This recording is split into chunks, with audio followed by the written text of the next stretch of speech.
जय गुरु जी, शुक्राना गुरु जी। जय गुरु जी संगत जी।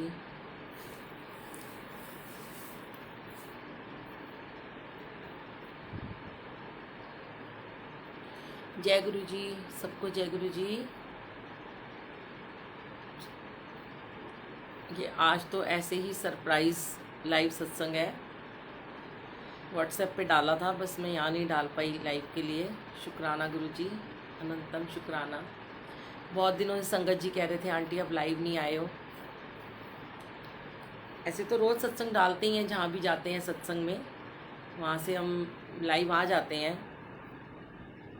पर संगत का प्यार है कि वो ऐसे बैठ के सत्संग सुनना चाहते हैं। शुक्राना गुरु जी का।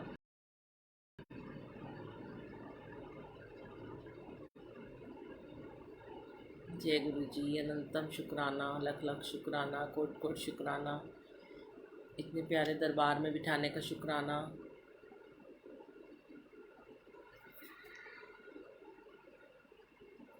जय गुरु जी संगत जी, सब लोग जुट जाइए जल्दी से।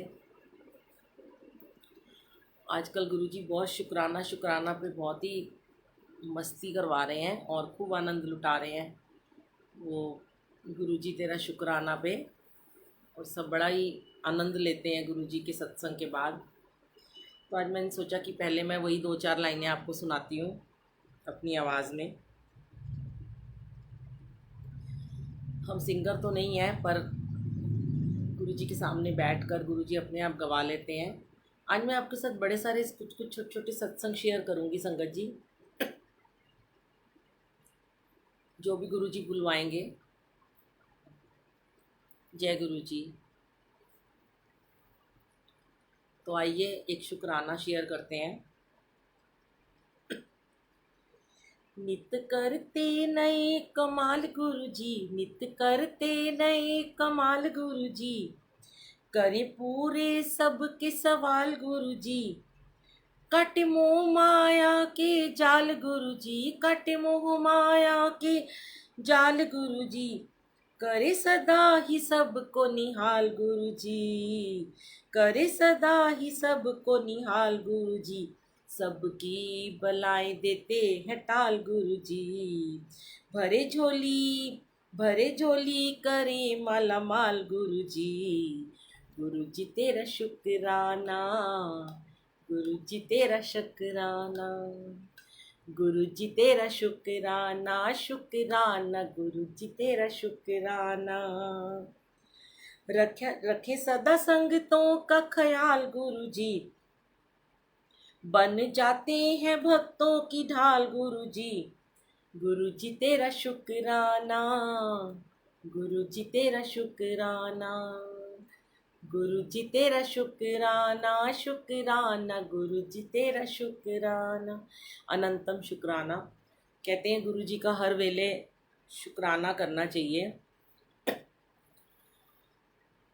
जय गुरु जी, शुक्राना गुरु जी, लख लख शुक्राना, क्योंकि गुरु जी ने ऐसा बना दिया है कि अब शिकायतें तो होती ही नहीं है। कुछ भी हो जाए, कोई भी दुख सुख हो, पर गुरु जी सिर्फ और सिर्फ शुक्राना ही करवाते हैं।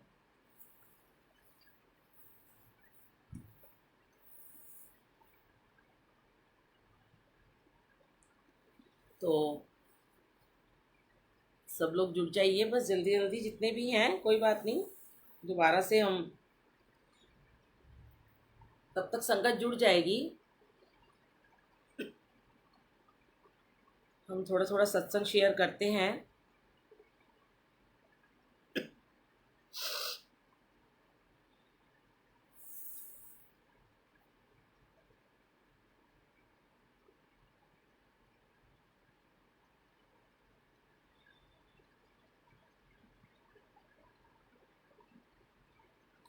पहले हम सत्संग शेयर करते हैं कि सेवादारों के लिए, जो कि गुरुजी बार बार कहलवाते हैं कि लोग कहते हैं कि हमें सेवा नहीं मिलती है। सेवा कैसे मिलती है? हमें सेवा करनी है, हमें बड़े मंदिर में सेवा करनी है, हमें गुरुजी के सत्संग में जाके सेवा करनी है। तो ये बात सच है संगत जी कि हमेशा ना गुरुजी ही सेवा बख्शते हैं। हमारे हाथ में कुछ नहीं होता कि हम किसी संगत को बोलें कि तुम सेवा करो, या कोई संगत बोले कि मुझे सेवा है दो, तो उसको आप सेवा दे सकते हो। सेवा सिर्फ गुरु जी ही देते हैं और कोई नहीं दे सकता। तो मैंने कुछ ऐसे ऐसे आज एक कुछ छोटे छोटे टॉपिक लिखे हुए थे जिसके ऊपर मुझे लगा कि मैं कुछ शेयर करूं। देखो, गुरु जी आज भी ना चुपचाप बिना बताए सबको ब्लेस कर देते हैं। चाहे वो उनकी सेवा करता है, चाहे वो नहीं करता, चाहे उसने कभी सत्संग किया है, चाहे उसने कभी नहीं किया, चाहे वो गुरु जी से जुड़ा है या नहीं जुड़ा। गुरु जी की जब कृपा होती है तो गुरु जी अपने आप उसके घर तक जाके उसे ब्लेस करके आते हैं।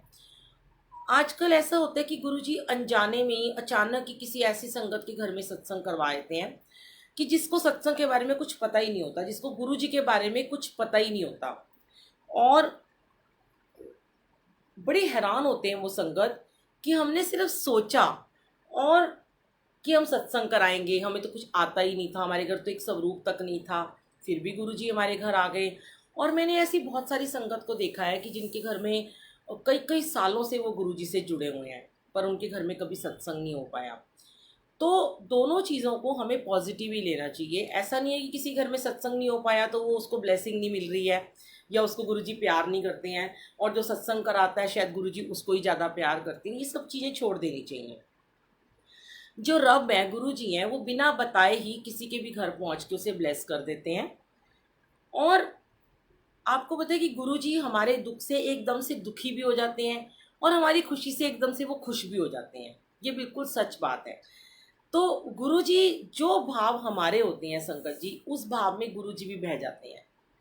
हमें इसीलिए कहते हैं कि हमें ना ज़्यादा दुखी दुखी होके ना उनके साथ बातचीत नहीं करनी चाहिए।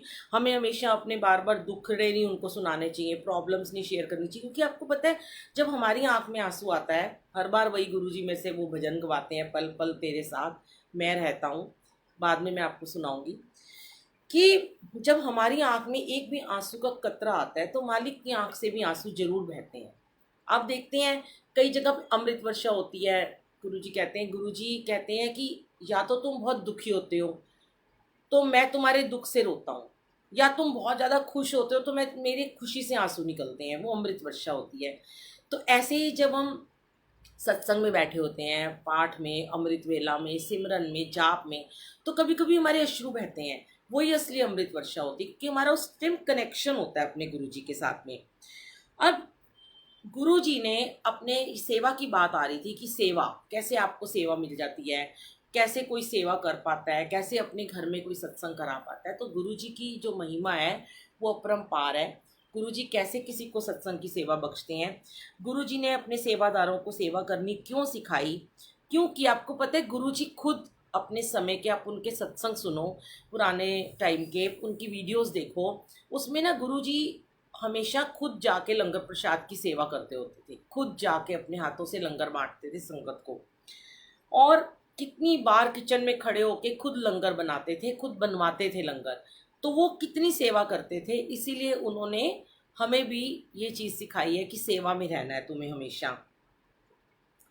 अब क्या होता है कि कई बार क्या होता है, मैंने ना बहुत बार नोटिस किया है कि जब भी मैं गुरुजी का चोला लगा रही होती हूँ, मैं अपने बारे में आपको बताती हूँ, सेवा के बारे में। गुरुजी की गद्दी लगाती हूँ, कहीं पे भी जाती हूँ या अपने घर में लगाती हूँ, जब मैं गुरुजी की गद्दी लगाती हूँ, गुरुजी का चोला लगाती हूँ और गुरुजी की रंगोली बनाती हूँ, तो सच में ऐसे लगता है गुरुजी मुझे देख रहे हैं, खड़े हैं, मेरे सर के ऊपर खड़े हैं। जैसे कहते हैं ना, एक बच्चे के सर पे एक टीचर खड़ा होता है, इसका टेस्ट हो रहा होता है कि वो टेस्ट कैसे कर रहा है, नकल तो नहीं मार रहा कहीं से। कई बार ना मुझे लोग बोलते हैं, कई बार क्या अक्सर ही मुझे हमारे सेवादार और संगत बोलते कि आप हर बारी ना अलग ही रंगोली बनाते हो आंटी, तो आप कहीं से सर्च करके आते हो या आप मतलब कहीं से उसको देखते हो। तो मैंने बोला मैं तो कभी किसी की रंगोली नहीं देखती, ना इतनी कोई फेसबुक पे या कहीं रंगोलियाँ थोड़ा ना बनी होती हैं, या गूगल पे थोड़ी ना इतनी रंगोली होती हैं। ये तो अपने आप ही गुरुजी आइडिया देते हैं और हर रोज़ डिफरेंट रंगोली बनवाते हैं। तो वो हमारा टेस्ट ही होता है। वो मुझे लगता है मेरे सर पे खड़े हैं, चोला जरा सा इधर का उधर ना हो जाए, जरा से उसमें सलवट ना हो, रंगोली में बिल्कुल भी डंठल ना हो, फूलों में एक भी कांटा नहीं, एक भी पत्ता ना हो, एक्स्ट्रा डंडी ना हो।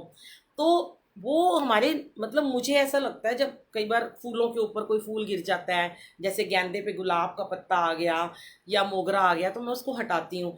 तो बड़े लोग मुझे देख के कहते हैं कि आंटी बड़ी एक्यूरेट तरीके से करती हूँ। मैं उनको बोलती हूँ मेरे ना नंबर कटते हैं अगर मैं गलत बनाऊंगी तो। सच में गुरुजी उस टाइम हमारा टेस्ट ले रहे होते हैं, वो हमारे नंबर काट रहे होते हैं, मेरे सर पे खड़े होते हैं वो।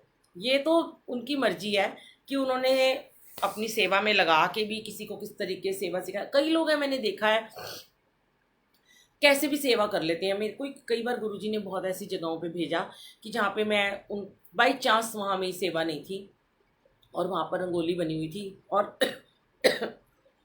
जाते ही गुरुजी ने जैसे मुझसे मत्था टिकवाया संगत जी, तो मैं बैठ ही नहीं पाई साइड में। मुझे जल प्रसाद दिया, मैंने बोला रुको मैं बाद में लेती हूँ।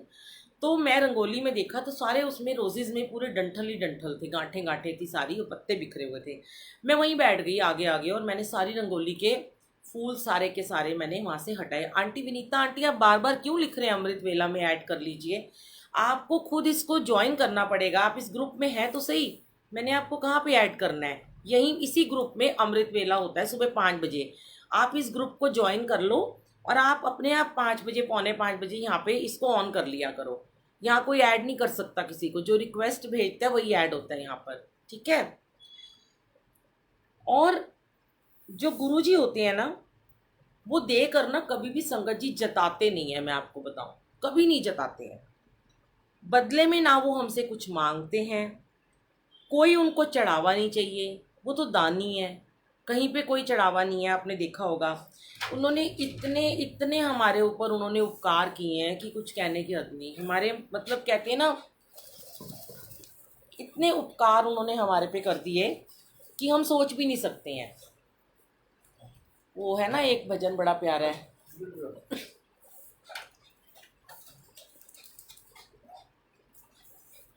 तेरे एहसान का बदला चुकाया जा नहीं सकता, प्यार इतना दिया तुमने भुलाया जा नहीं सकता, तेरे एहसान का बदला चुकाया जा नहीं सकता। इतने उपकार किए मालिक ने कि सच में हम कभी भुला नहीं सकते। हमारा जीवन कहाँ से कहाँ पहुँचा दिया। एक मतलब कि कंकर होता है ना जो एक सड़क पे पड़ा हुआ पत्थर, वो जब गुरुजी के जय गुरुजी के नाम से भी छू लेता है संगत जी तो वो पारस बन जाता है। एक बड़ा प्यारा शब्द है मैं अमृत वेले में चलाती हूँ, गुरु पारस हम लो। हम लोहा हैं, हम एक लोहा थे, गुरु ने हमें हमें छुआ और हम पारस बन गए। तो वो पर उसके लिए बड़े एफर्ट्स भी करने पड़ते हैं। ऐसे ही कोई पारस नहीं बन जाता कि सड़क पे चलते हुए पत्थर को गुरु जी की जब कृपा होनी होती है और गुरु जी ने उससे उतनी सेवा लेके उसे पारस बनाना होता है। कहते हैं सोने को घिस घिस के कुंदन बनाया जाता है। तो पहले गुरुजी पॉलिश करते हैं अपनी संगत को, बहुत अच्छे से पॉलिश करते हैं, उसके बाद उसको वो पारस बनाते हैं। तो अभी ना मैं आपको एक दो चीज़ें और आज डिस्कस करूंगी आपके साथ में कि गुरुजी ने जो मुझे कुछ सत्संग सुनवाए इन दिनों में, बहुत सारे सत्संग सुनवाए मैंने, बहुत सारे लिखे भी हुए थे, छोटे छोटे टॉपिक लिखे हुए थे। सेवा की बात आती है, कई बार हम सेवा में होते हैं, ये तो हो गई बात सेवादारों की। अब कई बार किसी के घर में सत्संग में संगत सेवा लेके जाती है। आजकल तो हर जगह ही लोग सेवा लेके जाते हैं, अपनी मर्जी से भी लेके जाते हैं और पूछ के भी लेके जाते हैं कि हम कड़ा प्रसाद ले आएँ या हम कोई वो ले आएँ, लंगर प्रसाद ले आएँ। तो जैसे कोई ग्रुप सत्संग होते हैं, मंथली होते हैं, या हमारे घर ही संडे को होता है अमृत वेला होता है, तो कोई ना कोई संगत कुछ ना कुछ बना के ले आती है। तो और मैंने ये देखा कि जब भी किसी के मन में सेवा लाने के बाद थोड़ा सा भी अगर अहम भाव आ जाता है तो गुरुजी उसकी तुरंत सेवा छुड़वा भी देते हैं, उससे नहीं लेते अगली बार। अभी मैं पीछे एक संगत का सत्संग सुन रही थी, वो जलंधर मंदिर में गुरुजी के साथ ही बैठते होते थे। बहुत साल वो गुरुजी के साथ रहे, जब से गुरुजी जलंधर मंदिर में थे। तो वो बता रहे थे संगत जी कि वहाँ पर ना एक आंटी ना कड़ा प्रसाद लेके आती होती थी हमेशा। तो जब भी वो कड़ा प्रसाद, कुछ पहले तो वो शुरू शुरू में लाती थी तो चुपचाप रख देती थी, जब वो रेगुलर कड़ा प्रसाद लाने लगी ना तो अचानक उनके मन में ये भाव आने लगा कि संगत ज़्यादा होने लगी वहाँ पर, और वो गुरुजी के सामने तो रखते नहीं, जैसे हमारे घर या किसी के घर सत्संग में कोई प्रसाद लाते हैं तो हम यही कहते हैं कि दरबार में नहीं रखते होते, चरणों में कई लोग लाके बर्फी का डिब्बा या नमकीन या केले सेब रख देते हैं, हम कहते हैं सीधे किचन में लेके जाओ। तो गुरुजी भी हमेशा हाथ से ऐसे ऐसे इशारा करते थे कि उधर जाओ। तो गुरुजी तो अंतर्यामी है, उनको क्या बताना पड़ता है कौन प्रसाद ला रहा है कौन नहीं ला रहा, किसके घर से आ रहा है किसके खजाने से आ रहा है, मालिक को सब पता है, वो अंतर्यामी है। तो वो आंटी के मन में ये भाव आ गया कि अब बड़े दिन से मैं प्रसाद लाती हूँ, गुरुजी मेरा प्रसाद में उनको पता ही नहीं चलता कि मैं लाती हूँ। तो उन्होंने आके ना, मतलब जैसे गुरुजी के सामने वो प्रसाद लेके आए और उन्होंने एकदम से जोर जोर से बोला सेवादारों को कि ये मैं कड़ाह प्रसाद लेके आई हूँ, ये रख लो। अब गुरुजी तो देख रहे थे कनखियों से, ऐसे ही जैसे बैठे हुए हैं अभी देख रहे हैं कि ये क्या बोल रही है, इसके अंदर लगता है गुरूर आ गया, गुमान आ गया कि मैं कड़ाह प्रसाद लाती हूँ। तो गुरुजी ने ऐसे ऐसे करा तो वो फिर बार बार बोलने लगी कि ये प्रसाद मैं लेके आई हूँ। तो उस दिन क्या हुआ कि उस दिन और भी कोई संगत गुरु कड़ाह प्रसाद लाए थे, तो वो प्रसाद जो था, उस आंटी का जो प्रसाद था संगत जी, वो वहीं का वहीं रखा रह गया किचन में। गुरु जी ने उसको भोग नहीं लगाया और ना ही संगत में बांटा, और जो और प्रसाद आया था गुरु जी ने वो सारा का सारा प्रसाद बंटवा दिया। और जब सारा सत्संग खत्म हुआ, जब वो आंटी जाने लगी तो गुरु जी ने किसी सेवादार से वो डोंगा मंगवाया और उनको बोला कि आप ये अपना प्रसाद ना एक कार ले जाओ। तो वो आंटी बड़ी हैरान हुई कि आज मेरा प्रसाद क्यों नहीं गुरुजी ने बांटा। तो कहती है कि मैं क्यों लेके जावा, तुसी इत्थे वंड दो। तो गुरुजी ने कहा कि यहाँ जितना प्रसाद था वो बट गया है और सत्संग खत्म हो गया, अब यहाँ पे जरूरत नहीं है, तू ले जा। तो वो आंटी ना एकदम से बोलती हैं कि नहीं नहीं नहीं, मेरे घर कोई बारात लगी जो मैं प्रसाद लेके जावा, घर कौन खाएगा इतना सारा प्रसाद। चिड़ के थोड़ी सी बोली। तो गुरुजी ने कहा कि इत्थे कोई बारात आई है जिहदे वास्ते तू प्रसाद लेके आई है। मतलब गुरुजी ने इस तरीके से कहा कि तू क्या यहाँ बारात समझ के यहाँ प्रसाद लेके आती कि मैं बारात को खिलाने आ रही हूँ। वो भाव था, गुरुजी ने उसको इनडायरेक्टली बोला और वो समझ गई। गुरुजी ने उसको कहा जाओ ले जाओ, वो चली गई। अब गुरुजी ने उसको ये भी नहीं कहा कि तू अगली बार मतलब तू मंदिर में मत आना या कुछ भी नहीं बोला, बस गुरुजी ने उनको हाथ जोड़ के बोला कि तुम ना अब कल से प्रसाद मत लेके आना, तुम्हारी सेवा यहीं तक थी। अब उस टाइम तो गुरुजी थे तो बोल देते थे, चोले में थे। अब आजकल क्या होता है कि गुरुजी कभी कभी किसी संगत से बुलवाए थे, जब किसी सेवादार को संगत को ये लगता है कि इसके अंदर बहुत अहम आ गया है, ये प्रसाद लाता है, और ये बार बार बहुत सारे सेवादार ऐसे होते हैं, मैंने देखा है कि किचन में आके बोलते रहते हैं ये मैं लाई हूँ, ये मैं लाया हूँ, ये मैं लाई हूँ। तो वहां पे गुरुजी आपकी मैं को सबसे पहले संगत जी खत्म कर देते हैं कि आप प्रसाद लेके आए तो अगली बार तुम नहीं लेके आओगे। जब आप ये कहते हो, आपके मन में ये भाव होता है कि ये प्रसाद मैं सिर्फ गुरुजी के लिए लेके आया हूँ और वो गुरुजी भोग लगाएंगे। देखो जिसके घर में लाते हो, चाहे वो मैं हूँ चाहे वो कोई भी है, कितना खा लेते हैं। कड़ाह प्रसाद है या कोई भी प्रसाद है, जितना सारी संगत खाएगी, 50 लोग खाएंगे उतना ही हम खाएंगे। खैर मैं तो खाती भी बहुत कम हूँ, लेती कम हूँ, सबको ये बात पता है। और जो बच जाता है, जैसे कोई केक लाता है, किसी का बर्थडे होता है, मैं बोलती हूँ भाई सेवादारों को ये केक उनको ही दे दो, उनके घर बच्चे खा लेंगे, या बच गया तो सारा इनको दे दो, हम नहीं रख सकते, हमारे घर में जगह नहीं है, कोई खाता भी नहीं है। तो गुरुजी ने यही बातें सिखाई हैं कि कभी भी जब तुम्हारे अंदर मैं आ जाती है तो मैं तुम्हारे से सेवा वापस भी ले लेता हूँ। अगर मैं तुम्हें सेवा दे सकता हूँ तो मैं तुमसे सेवा वापस ले भी सकता हूँ। तो सेवा करने में कभी भी अहम मत लेके आओ।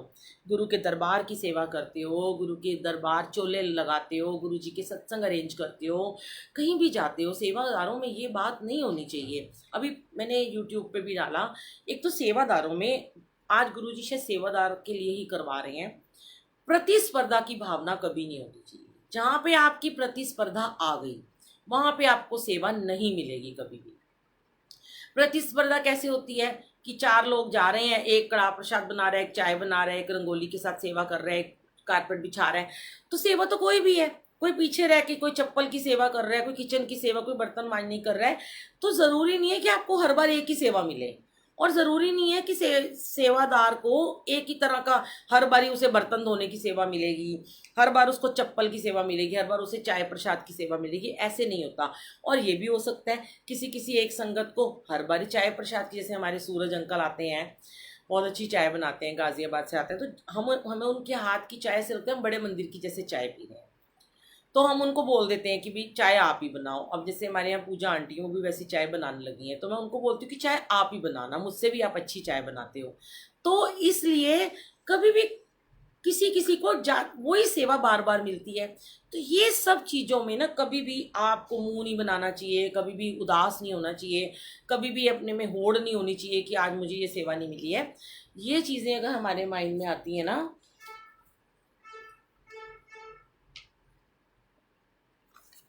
अभी नहीं कर सकते, तो जब ये चीज़ें हमारे माइंड में आती हैं तो हम फिर उस समय सोच लें कि अब गुरुजी हमसे कभी भी सेवा ले लेंगे वापस। आप परमानेंट सेवादार कभी नहीं बन सकते। जिस दिन आपके मन में ये ख्याल आ गया कि आपको एक परमानेंट सेवादार गुरु के दरबार में रहना है, तो आपको अपनी मैं को, अपने अहम को त्यागना पड़ेगा। अगर आपको किसी ने बोल दिया, जो आपके सेवा आपको लेके जाता है अपने साथ में, कि नहीं तुम आज ये काम आज मत करो, कोई और काम कर लो, तो ठीक है, वो आप कर लो। पर नहीं मानती संगत, जिद पे अड़ जाते हैं। कभी भी आपको पता है संगत जी, सेवा में कभी भी जिद नहीं होनी चाहिए।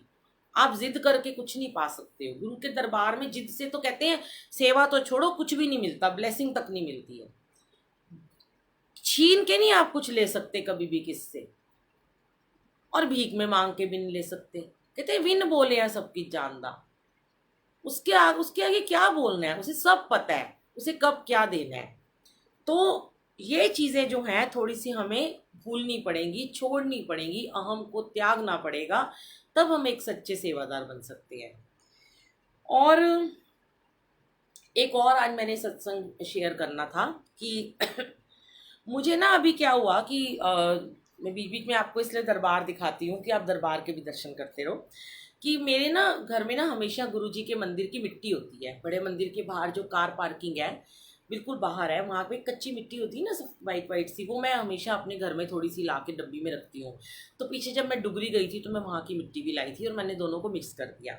आपको पता है उस मिट्टी में इतनी शक्ति है। उस दिन मुझे कोई पूछ रहा था कि आंटी आप ये बात शेयर करना मिट्टी वाली। मैंने सोचा हाँ ये मैं सत्संग में जरूर शेयर करूँगी। मेरे दांत में, दाढ़ में बहुत ज़्यादा दर्द थी। मेरा पूरा का पूरा ये अंदर से पूरे मसूड़े ना ये फूले हुए थे और ये फीलिंग निकल गई थी। और मैं रोज़ आना सत्संग में जा रही थी, मुझे टाइम नहीं मिल रहा था, शाम हो जाती डॉक्टर मेरी चली जाती थी। तो अभी पीछे ऐसा हो गया कि एक बार पहले भी हुआ था जब मैं यूएसए से आई थी 2 साल पहले, तो तब कोविड था और कोई भी यहाँ पे डॉक्टर अवेलेबल नहीं था। और उन्होंने कहा आप अमेरिका से आए हो, हम आपको हाथ भी नहीं लगाएंगे अभी, और कोविड है, हम मुंह को तो हम देख ही नहीं रहे किसी के। तो मेरे प्लेन में मेरे पूरे मसूड़े फूल गए थे और मुझे एकदम से गुरुजी ने घर आते याद दिलाया कि तेरे पास गुरुजी की मिट्टी पड़ी हुई है। और मैंने वो मिट्टी को गीला किया और अपने पूरे ये बाहर ऐसे करके लेप लगा लिया। और आप लोग मानोगे नहीं संगत जी, मेरा 10 मिनट के अंदर अंदर मेरा वो दर्द एकदम गायब हो गया और जो मेरे अंदर से मसूड़े सूजे हुए थे वो नॉर्मल हो गए। तो भरोसे की बात होती है कि गुरुजी कहते हैं कि कहते पत्थर में भगवान है, उनकी मिट्टी में भी हमें लगता है कि ब्लेसिंग है। तो आप सोचो कि जब गुरुजी की मिट्टी में इतनी ब्लेसिंग है, तो उनके लंगर प्रसाद और उनके जल प्रसाद जो हम सत्संग में जाके जूठा छोड़ देते हैं लोग, और भोग का प्रसाद जूठा छोड़ देते हैं और लेने से मना कर देते हैं, नहीं संगत कोई आती है चाय नहीं पीनी हमने, इसमें ये है, इसमें दालचीनी है, हमें एलर्जी है, या इसमें लौंग है, इसमें अदरक है, या मिर्चें हैं, वो चीज़ें सारी की सारी भूल जाओ। गुरुजी के लंगर प्रसाद में बहुत ज़्यादा ब्लेसिंग है। और अभी मैं जो बता रही थी कि मेरे पूरी फीलिंग खाली हो गई थी और मैं इधर से कुछ नहीं खा पा रही थी, इधर मेरे कैप लगी हुई है तो मैं जैसे खा ही नहीं पा रही थी, मैं बीच के दांतों से खा रही थी, मतलब चबा चबा के खाना भी, रोटी सलाद तो मैं खा ही नहीं पा रही थी। तो एक दिन मैं सुबह सुबह अमृत वेले में बैठी थी, मैंने कहा हाय गुरुजी मेरे तो, क्योंकि मेरे फेस पे जब भी कभी थोड़ा पिगमेंटेशन हो जाता है तो मैं फिर मिट्टी लगा लेती हूँ, जो ना केरला वाली थेरेपी अपनाती हूँ, मिट्टी का पैक लगाती हूँ मैं। तो क्या हुआ कि मैंने ना, मेरे यहाँ पर ना थोड़ा सा कुछ वो हो गया था, वाइट वाइट से जैसे कोलेस्ट्रॉल होता है, तो मैंने सोचा आज मैं यहाँ भी मिट्टी का लेप लगाती हूँ और यहाँ भी लगा लेती हूँ। गुरुजी ने मुझे थॉट दिया तो डॉक्टर के पास नहीं जा रही, इतनी परेशान है, मिट्टी लेके अंदरों। मैं गई सुबह सुबह, यहाँ पे मंत्र जाप चलाया और मैंने हाथ में ऐसे से मिट्टी को पानी में घोला और ये सारा लेप लगा लिया, पूरे फेस पे लगा के मैं बैठ गई। जैसे मेरे घुटने में कभी पेन हो, मुझे माइग्रेन हो या मेरे गर्दन में दर्द हो, तो मैं वहाँ भी मिट्टी लगा लेती हूँ। संगत जी मैं अभी तक डॉक्टर के पास नहीं गई, इस बात को 8-10 दिन हो गए हैं और मैं इधर से खाना भी शुरू हो गई हूँ, वो फीलिंग निकली हुई है पर मुझे कुछ भी नहीं हो रहा। तो आप देखो कि गुरु जी के दरबार की मिट्टी कितनी ब्लेस है। और तो और छोड़ो, जब अंदर पहुंच जाओगे वहाँ पे जो लंगर प्रसाद, चाय प्रसाद, वहाँ के अद्भुत नज़ारे, वहाँ की ज़मीन पे पैर रखते ही हम एकदम तृप्त हो जाते हैं। और हम जब किसी सत्संग में जाते हैं और वहाँ पे जो हम लंगर प्रसाद खाते हैं, बस उसका तो कहना ही क्या है ना, कहना ही क्या। तो हर बात में ना गुरुजी गाने सुनवाते हैं। अब है ना, एक और शेयर करना था मुझे कि कई जगह जैसे हम जाते हैं, कभी कभी किसी के घर में, जैसे मैंने आपको बोला कि कोई सत्संग नहीं उसे पता कैसे करना है, फिर भी उसके घर में गुरुजी सत्संग करवा रहे हैं, ना उसके घर स्वरूप है, ना वो गुरुजी से जुड़ा है, और वो बाद में हमें बीच में बोलते हैं, कुट कुट करते हैं कान में आके, थोड़े हिंदी के भजन चला दो, हमें समझ में नहीं आ रहा। तो वहाँ पे गुरुजी फिर देखो आप क्या कहते हैं कि गुरुजी ने अपने टाइम में क्या बताया कि गुरुजी ने बड़े सारे ऐसी संगत को अपने समय में, मद्रासी, बंगाली, ऐसी संगत को बुलाया और उनको वहाँ पे बिठा के उनको पक्की शब्द गुरबानी सुनवाते थे। वो अपने एम्पायर स्टेट में बिठा के, इतने बड़े बड़े लोग आते थे, वीआईपी आते थे, जिसमें साउथ इंडियन भी होते थे, पर वो भी तो वहाँ पे गुरबानी सुनते थे। वो कैसे सुनते थे? उन्होंने तो कभी गुरुजी से क्वेश्चन आंसर नहीं किए। जब गुरुजी अपने टाइम में शब्द गुरबानी चलाते हैं, आपने पुराने वो भी देखे होंगे, वहाँ पंजाबी गाने भी चलते हैं, पंजाबी सिंगर को गुरुजी ने बहुत बहुत बहुत ब्लेस किया, इतने बड़े बड़े सिंगर को ब्लेस किया, और वो सारे गाने भी बाद में चलाए, टप्पे चलाए, सुए वे चीरे वाले, मैं कहनी आ, सारे उन्होंने, एक तेरी आकाशनी, ये सब गुरुजी ने अपने टाइम में चलवा रखे हैं, जुगनी बहुत चलाया। तो जब शब्द गुरबानी उन्होंने अपने पास बिठा के आपको सुनाई है, आप तब क्वेश्चन आंसर नहीं कर पाए हो, आज गुरुजी गद्दी पे नहीं है, आज गुरुजी ने चोला छोड़ दिया, आप क्यों सेवादारों से, संगत से आर्गुमेंट करते हो कि शब्द गुरबानी ना चलाई जाए? और सबसे बड़ी बात मैं आज फिर से शेयर कर रही हूँ, इसको अन्यथा मत लेना, ये मेरे मन के भाव हैं, जो मैं यहाँ बैठकर लाइव में, हम क्या शेयर करते हैं, हम अपने भाव शेयर करते हैं, अपने एक्सपीरियंसेस शेयर करते हैं। हम वो नहीं शेयर करते कि उसके साथ क्या हुआ, उसके साथ क्या, उसने ऐसा कहा। गुरु जी के दरबार में जब आप बैठते हो, एक ओंकार से जब पहली जोत जगाते हो गुरु जी की, एक ओंकार सतनाम करता पुरख निर्भव निर्वैर अकाल मूरत अजूनी सैभम गुर प्रसाद जब आज सच जुगा सच है भी सच नानक वसी भी सच, ये श्री गुरु ग्रंथ साहब जी की पहली पौड़ी है। आपको उसी समय अपना सर खुद ढक लेना चाहिए। आप क्यों इंतज़ार करते हो कि आपको कोई संगत या सेवादार आके बोले कि सर ढक लो? आप गुरुद्वारे में जाते हो, वहाँ पे सर ढकते हो, मंदिर में जाते हो, वहाँ पे सर ढकते हो। माना कि गुरुजी के मंदिर में आपको कोई नहीं टोकता, पर आप ये सोचो, बानी का अदब करना तो कोई बुराई नहीं है ना, बानी का अदब ही तो करने हैं हम, और गुरबानी है ये। उसके बाद आजकल हर सत्संग में शब्द गुरबानी चलती है, एक आधा पहला चल जाता है फुल्ला वाली पालकी च गुरु जी आए या मेरा हो गया, और लास्ट में चलता है शुक्राना या गुरु जी का एक आधा भजन। मैं तो ऐसे ही चलाती हूँ, 1.5 घंटे की, 90 मिनट की हम शब्द गुरबानी चलाते हैं। बाद में चाहे जो मर्जी करो, डांस करो, गाने गाओ, पंजाबी गाओ, तब आप सिर से चुन्नी हटा लो आरती करने के बाद। लेकिन अगर आप गुरु जी के दरबार में बैठे हो, अपने गुरु महाराज के, भगवान के सामने बैठे हो, बानी को सुन रहे हो, बानी की इज्जत करो, बानी का अदब किया करो। जब आप बानी को, गुरबानी को मान सम्मान दोगे ना, तो गुरु जी आपको वो सम्मान देते हैं, आपको इस काबिल बनाते हैं कि आपको सम्मान दिया जाए। लेकिन हम नहीं कर पाते हैं, क्योंकि गर्मी लग रही है, चुन्नी, कई आंटियां कहती बड़ी गर्मी है, हमें भी तो गर्मी लगती है, हम सर पे पटका बांध लेते हैं, हम भी सेवा में खड़े होते हैं। आजकल गुरुजी इतनी गर्मी में, आज भी सुबह कहीं गोद भराई की रस्म थी वो आंटी के यहाँ, उनका भी मैं शेयर करूंगी, साधना आंटी का भी सत्संग, कि इतनी गर्मी थी, दोपहर इतनी तेज़ धूप थी, 50 डिग्री टेम्परेचर था, पसीना पसीना हो रहे थे, पर सर ढक रखा था। तो गर्मी तो सबको लगती है, सर्दियों में सर्दी भी सबको लगती है, तो ये जरूर सुने सर्दी है तो हम सर ढक लें, गर्मी है तो हम सर नहीं ढकें। सत्संग तो 12 महीने हो रहे हैं, गुरबानी तो 12 महीने आपको सुनाई जा रही है। तो बानी का अदब करना सीखो, तभी गुरुजी भी आपको सम्मान देने के काबिल बनाते हैं। तो आज क्या था कि आज साधना आंटी के यहाँ पर, एक साधना आंटी हैं, रोहिणी में रहती हैं, वो हमारे यहाँ कई बार आती हैं सत्संग में, वो भी यूट्यूब से जुड़ी थी और हमारे इसमें गुरुजी के अमृत वेला में, सुबह समाधि वेला में जुड़ी हुई हैं। तो उनकी दोनों बहुओं का, मतलब कि वो काफ़ी टाइम के बाद उनको प्रेग्नेंट हुई हैं, वो ये कहती हैं कि मैं इस दरबार में आई तो मुझे यहाँ इस दरबार से ब्लेसिंग मिली, पर मैं ये कहती हूँ कोई भी दरबार हो, गुरु जी का बड़ा मंदिर है, गुरु जी के बड़े मंदिर से बढ़ के तो कोई मंदिर नहीं है। चाहे आपके घर में रोज़ अमृत वेले होते हो, चाहे आपके घर में रोज़ सत्संग होते हो, पर बड़ा मंदिर तो बड़ा मंदिर ही है। असली आपकी अरदास तो वहीं सुनी जाती है। ये तो घरों में अब हमने शुरू किए हुए हैं तो बना दिया, पर अपने घर को कभी भी गुरुजी का आश्रम या गुरुजी का मंदिर नहीं कहना चाहिए, क्योंकि घरों में वो चीज़ नहीं हो पाती है। हाँ, उनका भाव है कि मुझे ब्लेसिंग मिली है, तो उनका मन था कि इतने टाइम से, मतलब 6-7 महीने से उनकी डॉटर इन लॉ को प्रॉब्लम्स हो रही थी, और वो हर बारी रोज़ अमृत वेला करती हैं। उन्होंने बड़ी अरदासें की, उन्होंने कई बार गुप्त जाप भी करवाए हैं। तो उनका मन था कि उनको 7 मंथ में जब उसकी गोद भराई हो तो हम जाएं उनके पास और उनको गुरुजी का एक दुपट्टा उड़ाकर उसकी झोली भर दें। गुरुजी का स्वरूप लेके गई थी मैं, और वो स्वरूप ही मैंने उनकी झोली में डाला कि गुरुजी से बढ़ के तो कोई बेबी नहीं हो सकता ना, उतनी बड़ी ब्लेसिंग तो कोई नहीं दे सकता। तो गुरुजी ने शुक्राना इस काबिल समझा कि आज गोद भराई की रस्म में पहले सत्संग करवाया गुरुजी ने, उसके बाद उस बच्ची की गोद भराई कराई। तो मेरे मन में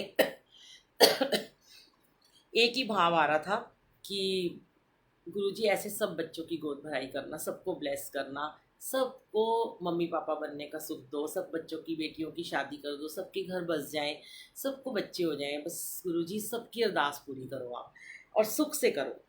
तो अब एक और बात थी, गुरुजी ने कहा कि कई लोग ना कहते हैं कि बड़ी सारी ब्लेसिंग भेजते रहते हैं, सच में भेजते हैं, पूरा दिन मेरे फ़ोन में अंबार लगा रहता है ब्लेसिंग का। शुक्राना आंटी, शुक्राना हमें अमृत वेले से जोड़ा, शुक्राना हमने ये किया, तुम्हारा ये काम हो गया। तो ये सब गुरुजी का प्यार है। गुरुजी वो ना हमारी झोलियों में ना ऐसे ना वो गिफ्ट डालते हैं। मुझे ऐसा लगता है कि मेरी झोली छोटी पड़ गई रे, तूने इतना दिया मेरे दाता।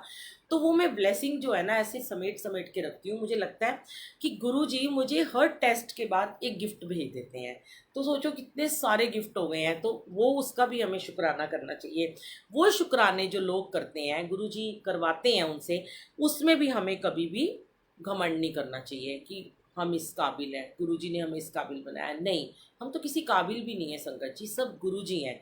गुरुजी के अलावा कोई कुछ नहीं कर सकता। मैं कहती हूँ गुरुजी ऐसे पलक भी झपक देना, तो ऐसे ब्लिंक आँख कर दे तो पूरी कायनात हिल जाए, पूरी प्रलय आ जाए, और चाहे तो ऐसे कर दे तो पूरे महल के महल सोने के बन जाए। मतलब वो गुरुजी की मर्जी है, वो कैसे किसको ब्लेस करना चाहते हैं।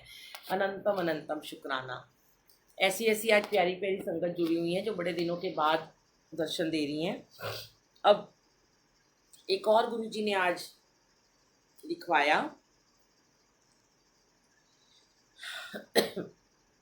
हाँ, ये बड़ा प्यारा है, एक सत्संग है। गुरुजी कहते हैं कि जब मैं तुम्हें बहुत सुंदर सुंदर कपड़े देता हूँ, जब मैं तुम्हें बहुत सुंदर सुंदर ज्वेलरी देता हूँ, जब मैं तुम्हें बहुत सारे घर देता हूँ, महल देता हूँ, गाड़ियाँ देता हूँ, तब तो तुम जाके अनाउंसमेंट नहीं करते, शोर नहीं मचाते हो जा जाके कि मुझे गुरुजी ने आज डायमंड का सेट दिया, और सबको दिखाते हो और उस पे डाल देते हो, फेसबुक पे फ़ोटो खींच के डालते हो कि मुझे डायमंड का सेट मिला, या मुझे गोल्ड का सेट मिला, या मुझे एक साड़ी मिली, या मुझे कपड़े मिले, या मैंने इतने सारे कपड़े खरीदे हैं, या कुछ भी ऐसी चीज़ें आप नहीं डालते हो। पर जब मैं तुम्हें जरा सा दुख देता हूँ तो तुम कितना शोर मचाते हो, सारा का सारा, सारा का सारा अपना जो भी अपनी बात है वो गुरुजी पे डाल देते हो। ये गुरुजी ने करा। बहुत सारी संगत है जो मुझे ऐसे मैसेजेस करते हैं कि हम तो गुरुजी को इतने सालों से मानते हैं, हम गुरुजी को इतना प्यार करते हैं, हम रोज़ सिमरन करते हैं, अमृत वेला करते हैं, सत्संग में जाते हैं, सेवा करते हैं, पर हमारे दुख ज्यों के त्यों हैं। तो गुरुजी यही कहते हैं कि हर चीज़ का शोर मत मचाया करो। जब तुम्हें नियामतें बख्शता हूँ तो तुम घर में छुपा छुपा के रखते हो, समेट लेते हो। दुख जरा सा देता हूँ तो दुनिया जहान में गाते हो। किसी सत्संग में चल जाते हो, वहाँ पे शुरू हो जाते हो, ढूंढते हो ऐसे ऐसे लोग कि कोई हमें ब्लेसिंग दिलवा दे गुरुजी से, कोई हमारे मीडिएटर बन जाए, कोई हमारी अरदास कर दे गुरुजी से। ये सब बातें गलत हैं। अपनी अरदासें करने के लिए कभी भी किसी का इस्तेमाल मत करो। जितने कोई और ब्लेस है उतना आप भी ब्लेस्ड हो। कोई पुरानी नई संगत नहीं होती संगत जी। ऐसा मत सोचा करो कि कोई बहुत पुरानी संगत है, कोई नई संगत है, वो ज़्यादा ब्लेस है, उसको छू लेंगे। कई बार गुरुजी कहते हैं, अब एक और गुरुजी ने मेरे को सत्संग सुनवाया कि कि ना वो पुरानी संगत का ही एक सत्संग था कि लोग आते थे गुरुजी के पास में और उनके चरण दबाते थे और उनके हाथों से बड़े दिन तक खुशबू नहीं जाती थी, खुशबू आती रहती थी। तो जब गुरुजी चले गए तो उन्होंने ये सत्संग शेयर किए।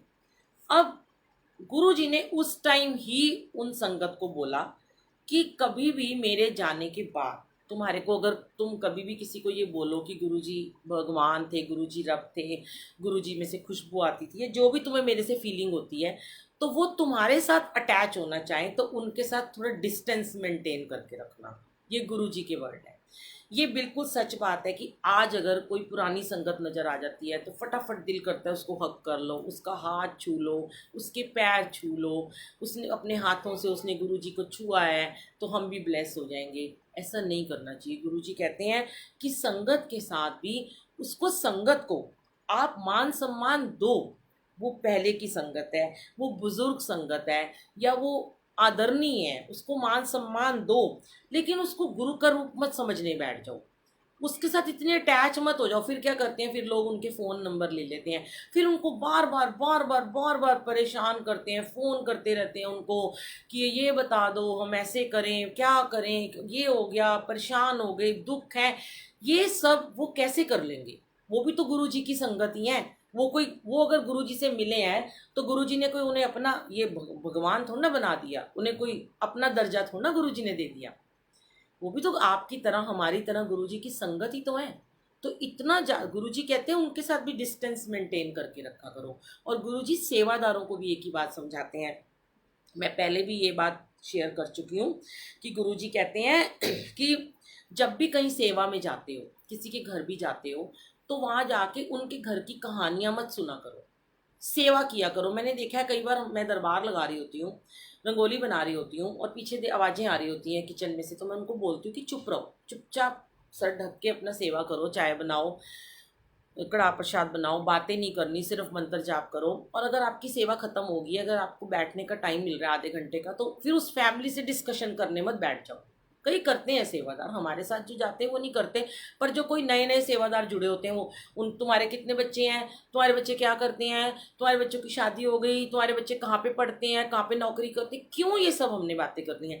गुरुजी कहते हैं कि ये सब बातों में अपना टाइम वेस्ट मत किया करो।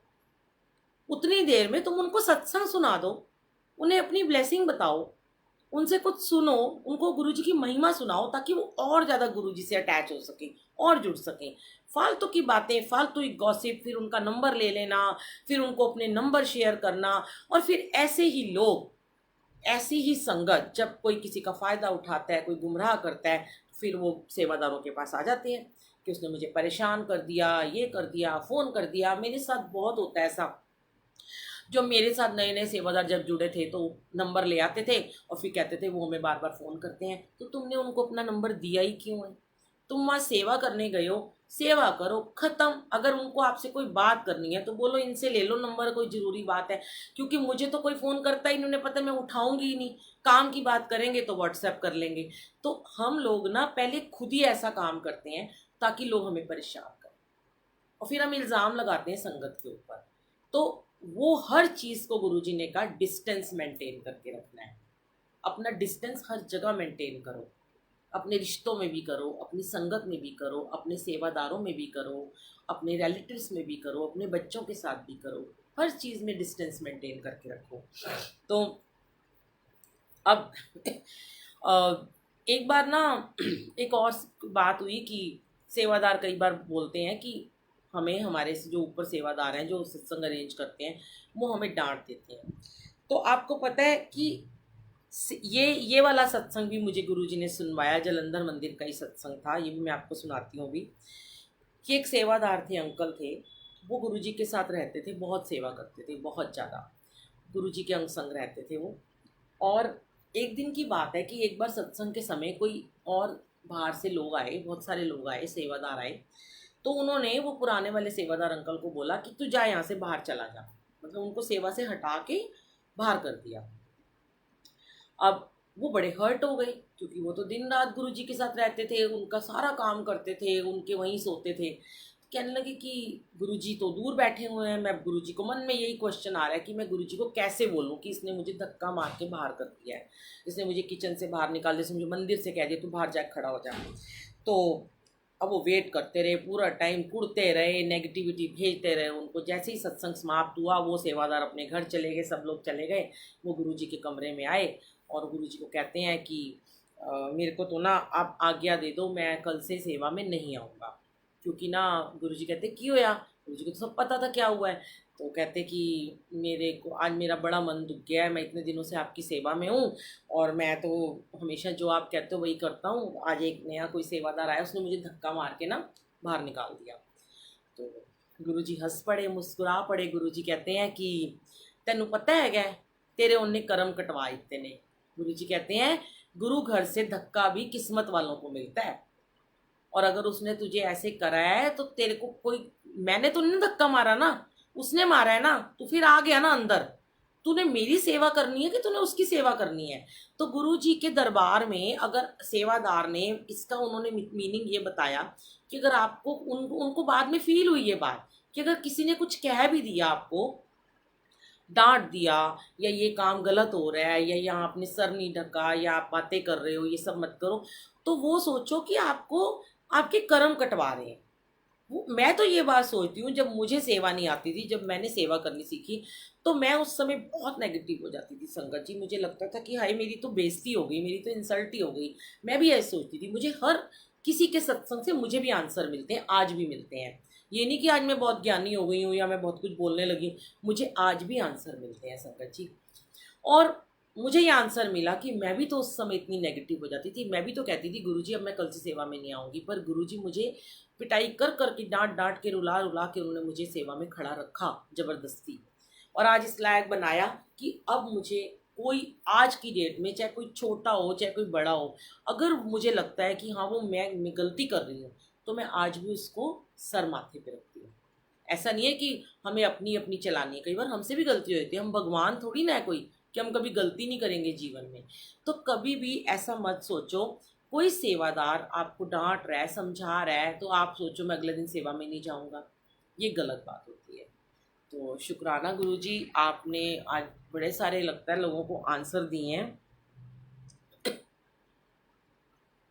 और एक और बात मैं कहना चाहती हूँ आपको कि मुझे ना बड़े सारे लोग ना मेरे को मैसेज करके बोलते हैं कि आप हमारा फ़ोन नहीं उठाते हो आंटी। कई बार तो सबको पता ही है कि मैं हमेशा ये बात बोलती हूँ कि देखो संगत जी, आप इस बात को समझो कि मैं सच में फ़ोन नहीं उठा पाती हूँ। ये देखो आप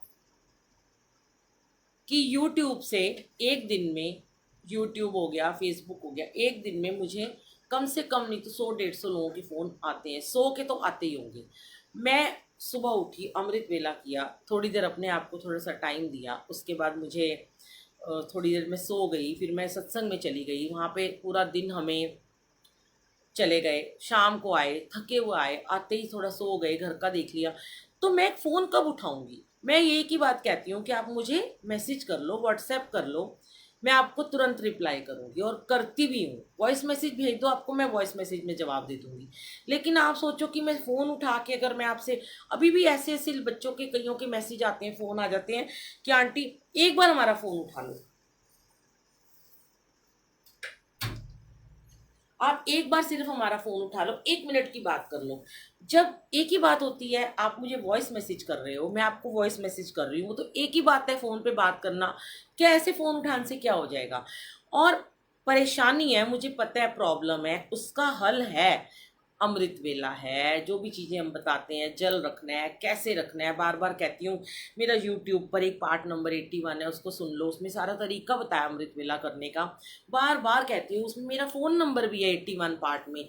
पर फिर भी मैं जब साथ में ये बोलती हूँ कि फ़ोन मत करना, सिर्फ व्हाट्सएप पे मैसेज करना, फिर भी संगत फ़ोन करते हैं। और फिर कई लोग तो इतने नाराज़ हो जाते हैं कि क्या बात है, हम आपको इतने से कॉल करें, हमारा फ़ोन नहीं उठा रहे। अरे ये भी तो देखो कि मैं कहाँ बैठी हूँ, कई बार मैं ड्राइव कर रही हूँ, कई बार मैं सत्संग में सेवा में हूँ, कई बार दरबार लगा रही होती हूँ, नहीं उठा पाते हम आपका फ़ोन। तो इन चीज़ों के लिए भी आप बुरा मत माना करो। गुरुजी ने ये सब चीज़ों को आपको अपने जीवन से ना हटाने के लिए बोला है, इसमें आपको बुरा नहीं मानना चाहिए।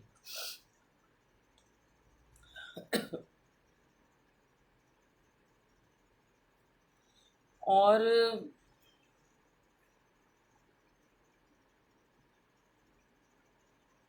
हाँ, अब कुछ लोग ना ये भी पूछते हैं, देखो मैसेज करते हैं कि गुरुजी को क्या पसंद है, गुरुजी को हम क्या खिलाएं, गुरुजी को क्या अच्छा लगता था। अरे देखो, मैं तो ये बात मानती हूँ कि मेरा ये भाव है मन का कि जो मुझे अच्छा लगता है मैं वही गुरुजी को खिलाती हूँ।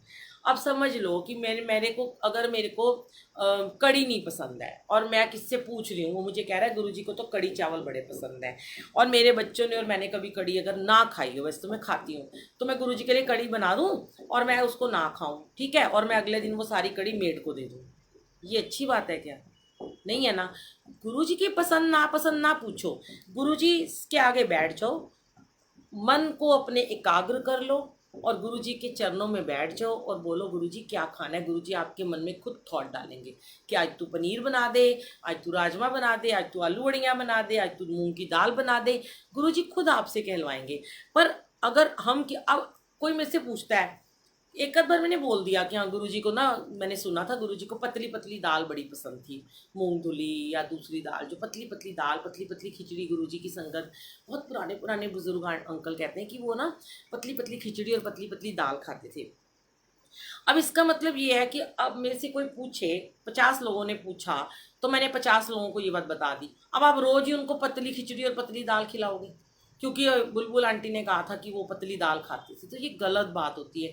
आपका जो मन करे, जैसे मेरा मन करता है, मेरे को आज रोटी खाने का मन नहीं है, मेरे को पिज़्ज़ा खाने का मन है, मैंने पिज़्ज़ा मंगवाया, मैं पिज़्ज़ा का भोग लगाती हूँ।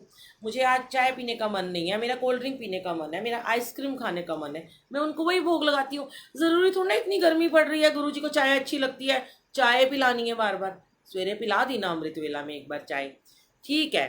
अब ये तो नहीं है कि आप बार बार उनको चाय पिलाते रहोगे। तो ये चीज़ें थोड़ी सी छोड़ो, इजी लाइफ जियो। गुरुजी ने आपको पहले ही कहा है कि सिंप्लिसिटी में जियो, ज़्यादा इफ एंड बट में मत पड़ा करो। सोचते रहते हैं अरे ये हो गया तो गलत, कुछ गलत नहीं होगा संगत जी। क्यों हम इतने वहमों में पड़ते हैं जब गुरुजी ने हमें हर वहम से दूर किया है। हमें किसी भी चीज़ का वहम नहीं करना, किसी भी चीज़ का। बड़े सारे लोगों के क्वेश्चन होते हैं, फिर आज फिर बुलवा रहे हैं कि हमारे कुछ ऐसे दिन होते हैं जिसमें हम जोत नहीं जगा सकते, जिसमें हम अमृत वेला नहीं कर सकते, जिसमें हम भोग नहीं लगा सकते। ऐसा कोई विधान नहीं है। अपने घर के बच्चों को, अपने घर के पति को भोग खाना भी देते हो, रोटी भी बनाते हो और उनके लिए सारा काम भी करते हो। तो गुरु जी भी तो हमारे घर के बड़े हैं, बच्चे हैं, किसी के बच्चे हैं, किसी के भाई हैं, किसी के पापा हैं, किसी के बुजुर्ग हैं, किसी के ससुर है, कुछ भी हैं वो। तो क्या उन्हें भूखा रखोगे आप? जोत जो होता है ना, जोत जगाना, मैं तो ये बात मानती हूँ। मुझे ये बात बहुत पहले किसी एक बुजुर्ग आंटी ने बताई थी, मंदिर में जब हम ये कीर्तन में जाया करते थे ना, तो कि जोत होता है ना, वो भगवान का भोग होता है, असली भोग उनका जोत होता है। जोत उनकी जरूर जगानी चाहिए। ठाकुर जी हैं, ठाकुर जी को नहलाना जरूर चाहिए। अब आपको, आप उन 4 दिनों में ठाकुर जी को नहीं नहलाओगे कि आप 4 दिन अपने बच्चे को बिना नहलाए रहते हो? तो ये भाव अपने मन में लेके आओ कि गुरु जी ने हमें हर वहम से संगत जी दूर कर दिया है। कोई वहम ना रखो, सच में जो आपको अच्छा लगे वो करो, पूछो ही मत। जब आप ज्यादा, गुरुजी कहते हैं इतने तुम क्वेश्चन आंसर करते हो तभी तुम परेशान भी रहते हो। अब किसी ने मुझसे एक क्वेश्चन किया, चलो मैंने उसको आंसर दे दिया, फिर दो ने किया, मैं नहीं दे पाई। अब उसके मन में ये बात आ गई, ओहो ये आंटी ने तो मुझे आंसर ही नहीं दिया। अब वो सारा दिन परेशान ही बैठा रहेगा, भाई क्या बनाऊं मैं गुरु जी के लिए, क्या खिलाऊं। हमारे घर में पनीर बहुत बनता है, हमारे घर में पनीर हर रोज़ ही समझ लो एक दिन छोड़ के बनता है। हम तो फिर रोज़ ही गुरु जी को पनीर का भोग लगाते हैं। और तरह तरह का पनीर बनता है, कभी कढ़ाई पनीर बनता है, कभी मेथी मलाई पनीर बनता है, कसूरी मेथी वाला बनता है, कभी शाही पनीर बनता है, कभी चूरी पनीर बनता है। हर तरह के हम पनीर बनाते हैं, बड़े खुश होकर गुरु जी खाते हैं। कभी कभी मेरा मन करता है मैं बाजार से वाजीवा की चाप लेके आती हूँ और लच्छा पराठा लाती हूँ, तो गुरु जी वो भी खाते हैं। तो हमें ऐसा कुछ वहम नहीं करना होता कि हमें भोग घर में ही बनाना है, घर का ही भोग लगाना है। देखो अभी इतनी गर्मी पड़ रही है, कई बार बच्चे होते हैं बाहर से ले आते हैं, हम बाहर जाकर खा लेते हैं, कभी नहीं मन करता, हम तो बाहर से जो लाते हैं वही गुरु जी को भोग लगाते हैं। कोल्ड कॉफ़ी पीने का मन कर रहा है, कोल्ड कॉफ़ी भोग लगा दो। ठंडा ठंडा पीने का मन कर रहा है, ठंडा ठंडा भोग लगा दो, मत बड़ा करो वहमों में। हाँ, चावल गुरुजी कहते हैं कि जब सत्संग होता है उसमें जब लंगर प्रसाद होता है तो उसमें चावल का भोग नहीं लगाते। उसका भी एक कारण है, ये भी गुरुजी ने ही बताया था कि चावल ज़्यादा खाने से निंदा चुगली बढ़ जाती है, इसलिए चावल का भोग नहीं लगता। पर कुछ लोग मीठे चावल का भोग लगाते हैं। कभी कभी अंपायर स्टेट में महासमाधि दिवस में भी कड़ी चावल मिलते हैं, वो ओकेजनली होते हैं, लेकिन चावल का भोग लंगर प्रसाद में नहीं होता। लंगर प्रसाद जो है बहुत सिंपल तरीके से होना चाहिए। उसमें चपाती प्रसाद हो, एक सूखी सब्जी हो, एक दाल प्रसाद हो, सलाद चटनी हो, मीठा प्रसाद हो। मीठे प्रसाद भी अगर आप नहीं रख सकते तो कड़ाह प्रसाद तो होता ही है। अच्छा, एक और बात मैंने आपसे शेयर करनी है। जैसे कि कई बार ना आजकल ना 1-2 साल से ना गुरुजी हम जब सेवा में जाते हैं तो वहाँ पर ना कड़ाह प्रसाद का जो भोग होता है वो हम जैसे ही शुक्राना शुरू होता है हम वो कड़ाह प्रसाद बांटते हैं। पहले क्या होता था, जब मैं भी नई नई गुरुजी से जुड़ी सत्संग में सेवा में जाती थी तो जैसे हम देखते थे ना वैसे ही लोग करते थे। ये भी आपके लिए बहुत इंपॉर्टेंट है, आज सुनिएगा इसको कि गुरुजी ने अपने समय में गुड़गांव में सबसे पहले सत्संग शुरू करवाए थे। गुड़गांव की जितनी भी संगत है, मैक्सिमम संगत, वहाँ पे जब मैं जाती थी तो वो कड़ाह प्रसाद शुक्राना में, जैसे शुक्राना शुरू होता है मंत्र जाप से पहले, तो वो कड़ाह प्रसाद बांट देते हैं। तो मैंने भी उनसे जब ये बात पूछी तब मुझे भी अटपटा लगा था। तो उन्होंने बताया कि यहाँ पे गुरुजी अपने टाइम में बहुत सत्संग कराते थे और गुरुजी ने ये बात बोली कि जब तुम सत्संग खत्म होने के बाद, जब कोई जैसे सत्संग शेयर कर रहा है, आप थालियां बरतानी शुरू करते हो, साथ में फिर एक बंदा कड़ाह प्रसाद बांटता है, तो वो कड़ाह प्रसाद को ना लोग अपनी प्लेट में साइड में रख लेते हैं कि अब हम लंगर प्रसाद खाने के बाद हम इस कड़ाह प्रसाद को खाएंगे। जबकि गुरुजी कहते हैं कि सत्संग खत्म हुआ, शुक्राना किया अपने गुरुजी का, शुक्राना करते ही अपना मुंह मीठा किया करो। क्या पता कौन सी खुशखबरी तुम्हारा इंतजार कर रही है। तो लंगर प्रसाद, नमक वाली चीज़ खाने से पहले हमें कड़ाह प्रसाद से अपना मुंह मीठा करना होता है। देखो, आप गुरुद्वारे में जाते हो, वहाँ पे अरदास होती है, अरदास के तुरंत बाद आपको कड़ाह प्रसाद मिलता है, उसके बाद आपको लंगर प्रसाद मिलता है। कभी भी आपको लंगर प्रसाद के बीच में या कड़ाह प्रसाद नहीं दे रहे होते।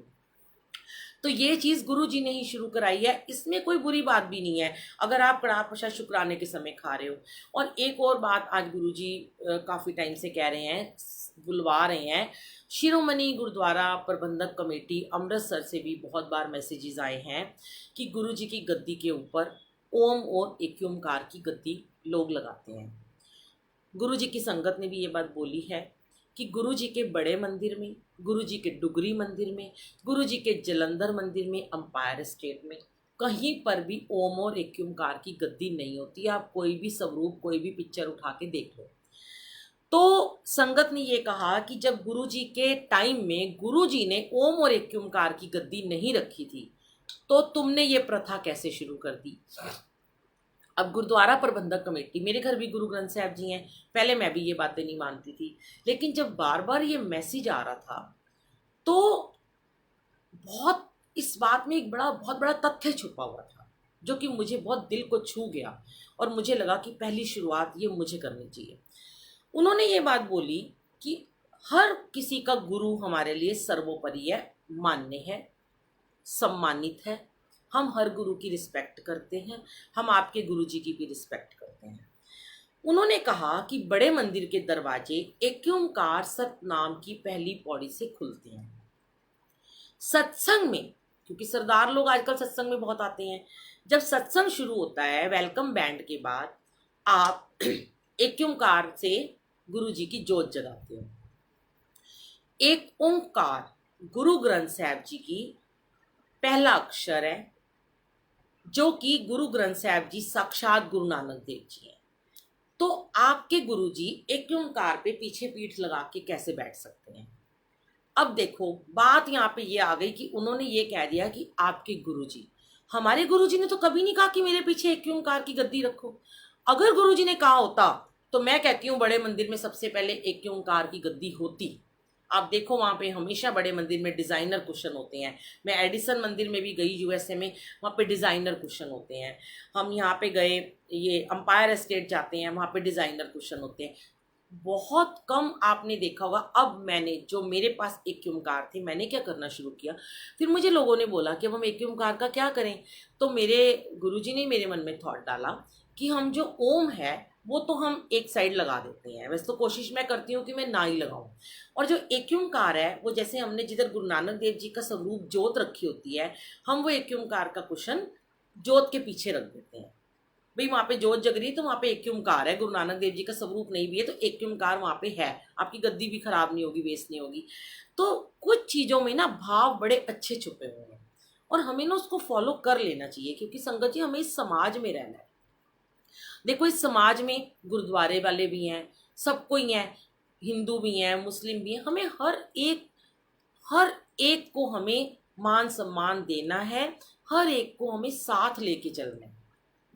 ऐसे जिद नहीं करनी होती है कि नहीं नहीं नहीं हम तो ऐसे ही करेंगे। बहुत लोग हैं बड़े जिद करते हैं, पर जहाँ मेरी सेवा होती है मैंने वहाँ एक ओंकार लगाना बंद कर दिया और मैंने अपने घर में भी लगाना बंद कर दिया। देखो अब मेरे घर में तो वैसे शुरू से डिजाइनर गद्दियाँ हैं, ये गुरु जी लिखा हुआ है, किसी ने मुझे दी थी।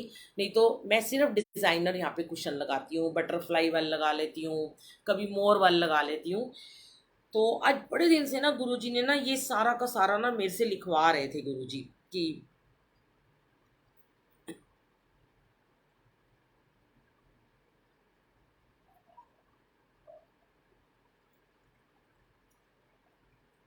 अच्छा हाँ, एक और गुरुजी ने कहा कि एक आंटी का ही सत्संग था, मैं आपको सुनाती हूँ कि पुरानी एक संगत आंटी हैं। एक दिन उन्होंने गुरुजी को कहा, वो ना वहाँ पे अक्सर जाती थी एम्पायर स्टेट में, तो उन्होंने लंगर प्रसाद खा के आती थी। तो कुछ टाइम के बाद ना उनको कुछ ऐसे पता नहीं क्या हुआ कि वो ना एक रोटी ना छुपा लेती थी।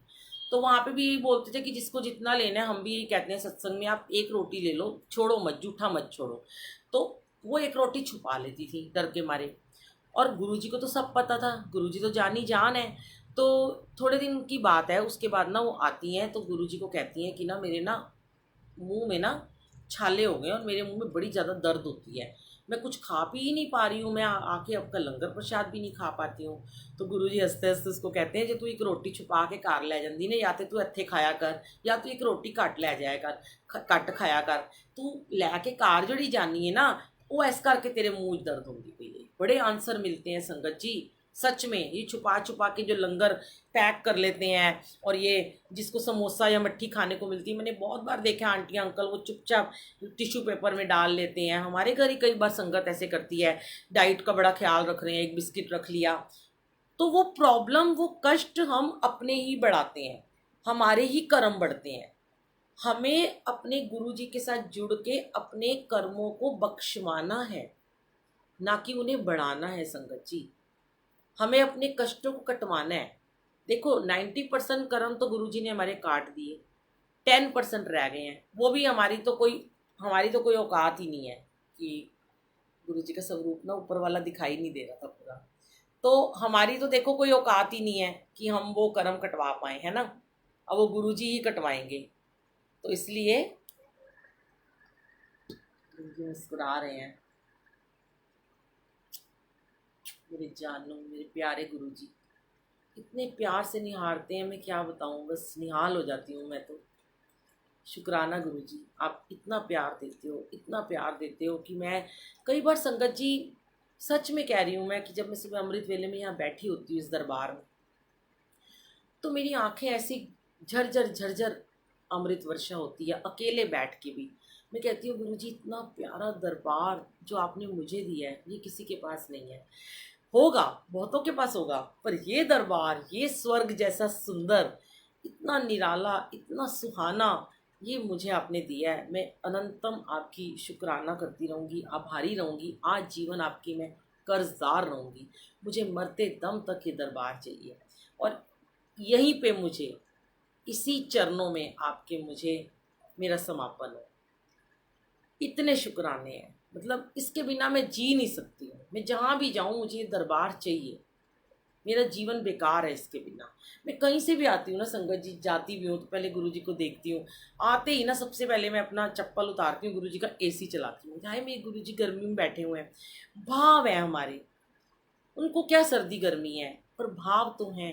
हम गर्मियों में उन्हें सॉफ्ट सॉफ्ट चोले पहनाते हैं, सर्दियों में थोड़े हैवी पहनाते हैं, वूलन पहनाते हैं, ऐसे हम कान्हा जी को भी रखते हैं। तो ये सारा जो पूरी की पूरी सृष्टि है ना, ये हमारे भाव से ही चल रही है और कुछ भी नहीं है इस दुनिया में।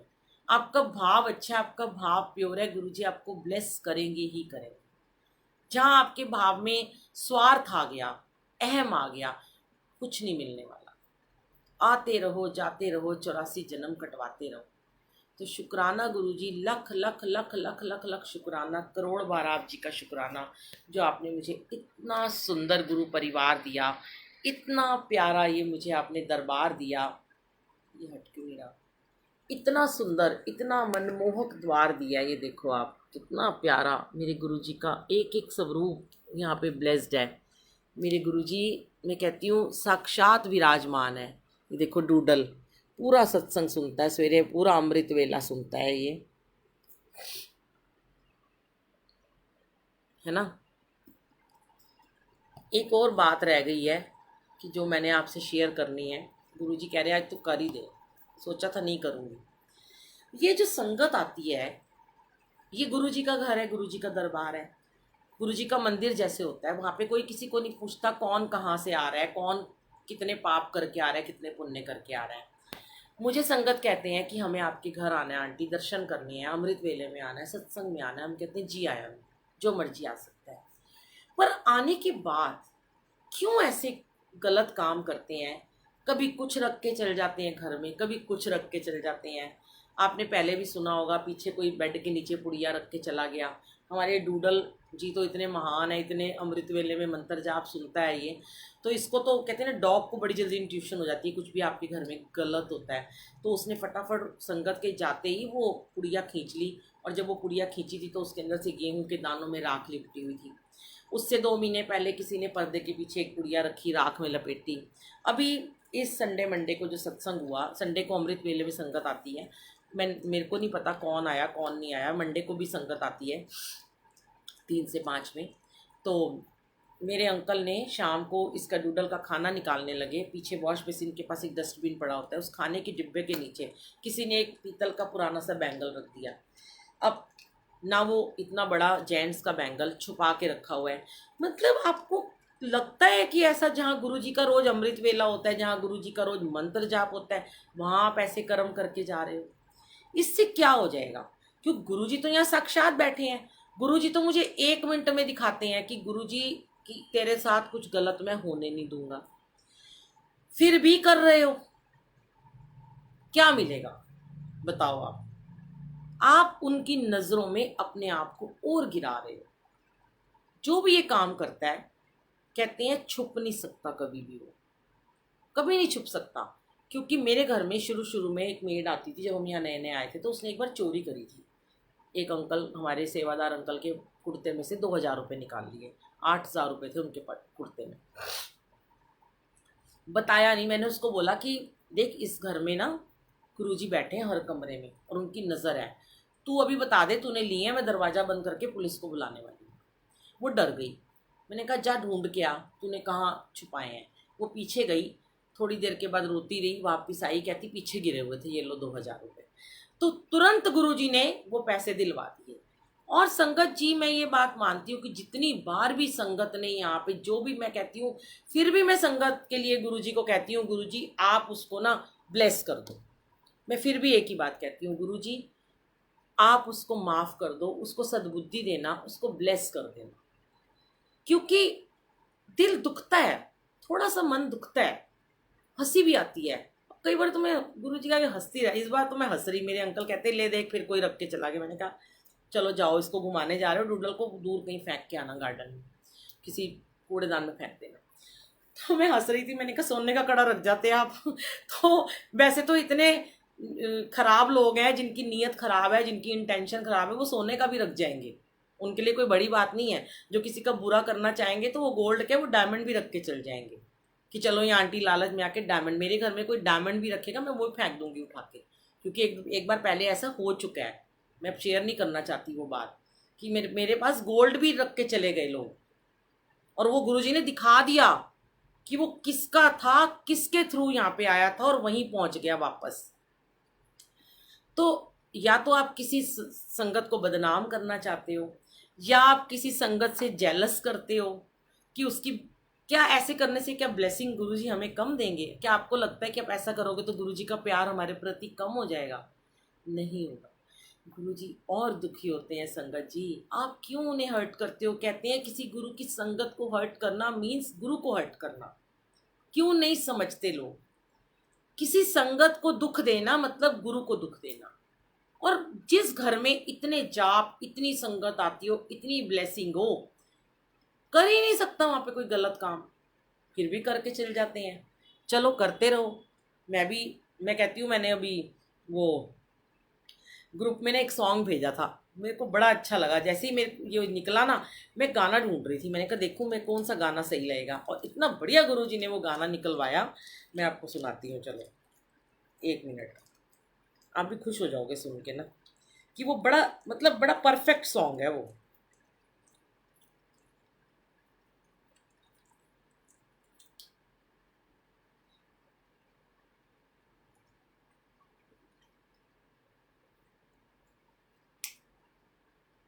मैं आपको खुद सुनाऊंगी, मतलब बोल के वहां से नहीं, मैं सुना रही हूँ।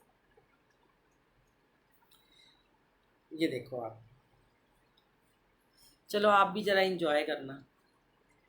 अपनी तो जैसे तैसे, थोड़ी ऐसे या वैसे, अपनी तो जैसे तैसे, थोड़ी ऐसे या वैसे, कट जाएगी।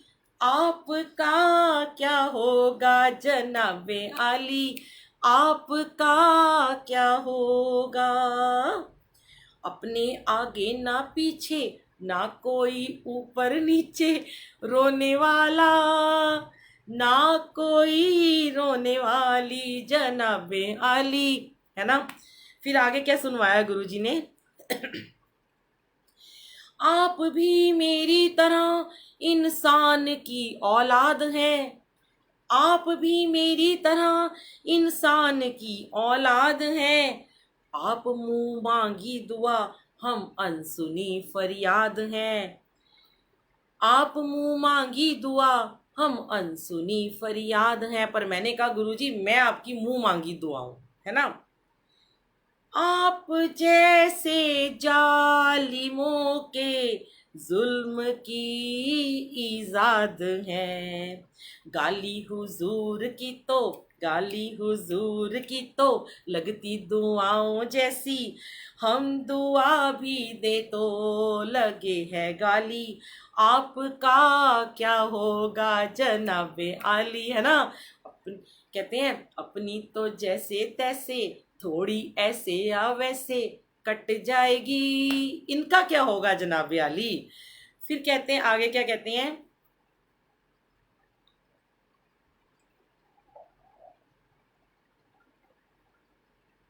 चलो मैं इतना ही सुनाती हूँ, आगे मेरे पास लिखा हुआ नहीं है। शुक्राना गुरुजी, पर इनको सद्बुद्धि देना, इनको अक्कल देना कि ये बुलबुल आंटी तो यूं ही उड़ती रहेगी। कहते मेरी गुड्डी ते अरशा च उड़दी जाएगी, सतगुरु मैं तेरी पतंग हवा विच उड़दी जावांगी, साइयां डोर हथों छड्डी ना मैं कट्टी जावांगी। तो मेरी पतंग तो गुरुजी का आसमान में उड़ा रहे हैं। आप कहते हैं किसी की पतंग को उड़ता हुआ देखकर अपनी पतंग जरूर उड़ाओ। ये मैंने मकर संक्रांति पे एक मैसेज लिखा था, आपने पढ़ा होगा। किसी और की पतंग को उड़ते हुए देखकर अपनी पतंग हवा में जरूर उड़ाओ, पर उसकी काटनी है, ये अपने मन में मत लेके आओ। अपनी भी उड़ाओ पतंग, पर उसकी काटो तो मत ना। उसको तो भगवान मालिक उसकी पतंग को उड़ा रहा है, तो आपके करने से क्या हो जाएगा? तो अनंतम अनंतम शुक्राना गुरुजी, सद्बुद्धि दो, थोड़ी सी और बुद्धि दो, बुलाओ संगत को। शायद मुझे लगता है ऐसे नेगेटिव लोगों को गुरुजी यहाँ बुलाते हैं और उनकी नेगेटिविटी काट के उनको भेज देते हैं, और फिर उसके बाद ना शायद गुरुजी उन्हें दोबारा बुलाएंगे ही नहीं। मेरे को पता है, मैंने देखा है जितनी बार भी किसी संगत ने ये सब किया, और सच में गुरुजी ने मुझे दिखाया। मैंने कहा गुरुजी मुझे बता दो कौन है, मैं उसे बताऊंगी नहीं ना। मैंने कभी जिंदगी में नाम शेयर किया, आपने कभी सुना भी नहीं होगा, लेकिन मुझे गुरुजी ने वो चेहरे दिखाए हैं संगत जी, और गुरुजी ने उनका आना तुरंत बंद करा दिया इस घर में। तो मत अपने कर्मों को बढ़ाओ। जय गुरु जी, शुक्राना गुरु जी। आज मुझे लगता है इस सत्संग से बहुत बहुत बहुत सारे आंसर मिले होंगे। जिसने नहीं सुना वो भी ध्यान से सुनना। मैं कोशिश करूँगी इसको यूट्यूब पे भी डाल दूँ। जय गुरु जी, शुक्राना गुरु जी। आप सब संगत का शुक्राना जिन्होंने इतने प्यार से आज सरप्राइज सत्संग सुना। और अच्छा हाँ, भवी आंटी कह रही है कि मैं भजन सुना दूँ। तो मेरा एक फेवरेट भजन है जो मैं हमेशा सबको सुनाती हूँ, कि जो मैंने अभी आपको बोला कि जो गुरु जी हैं, अगर आप किसी संगत को दुख देते हो तो गुरु जी की आंख में आंसू आते हैं। और सच में गुरु जी के लिए हम बहुत सारे भजन गाते हैं, हर भजन गाते हैं, हर कुछ हम सत्संग सुनाते हैं, शब्द सुनाते हैं, गाने सुनाते हैं गुरु जी के लिए। पर गुरु जी जब मैं उदास होती हूँ या जब आप उदास होते हो, जब आपकी आंख में आंसू होते हैं और जब मेरी आंख में आंसू होते हैं ना, तब गुरु जी मुझे क्या सुनाते हैं। तूफान के आगे तेरा दिल घबराता है, मैं साथ हूँ तेरे क्यों भूल जाता है। जब आँख तेरी भरती दिल मेरा रोता है, तेरे आंसू का कतरा मेरी आँख में होता है। जब दुख में हो बेटा तो बाप भी रोता है, पल पल तेरे साथ मैं रहता हूँ। डरने की क्या बात जब मैं बैठा हूँ, पल पल तेरे साथ मैं रहता हूँ। तो गुरुजी मुझे हमेशा एक ही बात कहते हैं, तुझे डरने की क्या बात है, तेरे साथ मैं पल पल रहता हूँ। और एक और है ना, थोड़ा गर्मी सर्दी में ठंडा पानी पीने से गला खराब हो जाता है। पल पल ने गुरु जी नाल मैं क्यों घबरावा, पल पल ने गुरु जी नाल मैं क्यों घबरावा। हर वेले करन ख्याल मैं क्यों घबरावा, पल पल ने गुरु जी नाल मैं क्यों घबरावा। जय गुरु जी।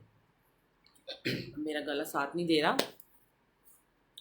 और गुरु जी का फेवरेट सॉन्ग मैं आपको 2 लाइन सुनाती हूँ, जो हमने गुरु जी को डेडिकेट कर रखा है, ये वाला सॉन्ग।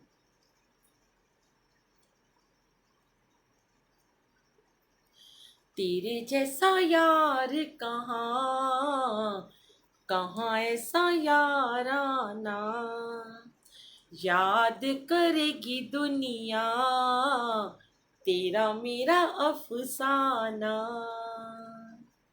है ना।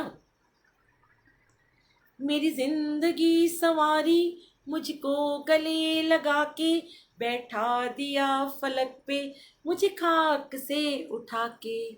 यारा तेरी यारी को मैंने तो खुदा माना, याद करेगी दुनिया तेरा मेरा अफसाना। मेरे दिल की ये दुआ है कभी दूर तू न जाए, तेरे बिना हो जीना वो दिन कभी न आए। तेरे संग जीना यहाँ तेरे संग मर जाना, याद करेगी दुनिया तेरा मेरा अफसाना।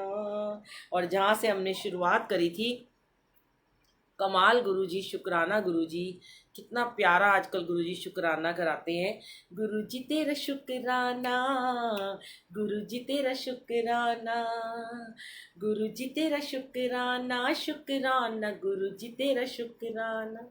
जय गुरुजी, शुक्राना गुरुजी, अनंतम शुक्राना। फिर मिलेंगे चलते चलते। जय गुरुजी। मेरे ये गीत याद रखना, कभी अलविदा ना कहना, कभी अलविदा ना कहना। जय गुरु जी।